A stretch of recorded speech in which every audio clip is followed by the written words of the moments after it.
Bilang tidak tahu, tidak tahu. Jangan pakai teori kita sampaikan.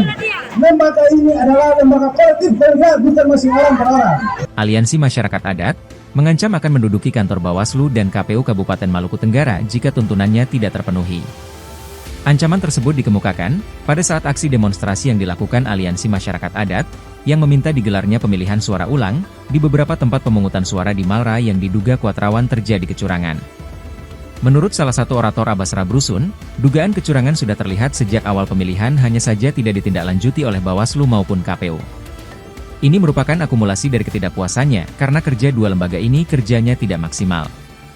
Bahwa, lanjutnya ada orang meninggal dari beberapa tahun lalu juga ikut nyoblos dan turut berpartisipasi. Kebenaran ini datang sebagai wujud protes. Seharusnya temuan ini sudah terkonfirmasi kepada pengawas dan penyelenggara tingkat desa hingga kecamatan. Sementara selesai berorasi di Bawaslu, massa lantas menuju ke KPU Malra untuk mempertanyakan ihwal kesediaan logistik untuk PSU. Lembaga yang terhormat ini, setuju Bapak Ibu? Kalau sudah... Download Tribun X sekarang, menghadirkan lokal menjadi Indonesia.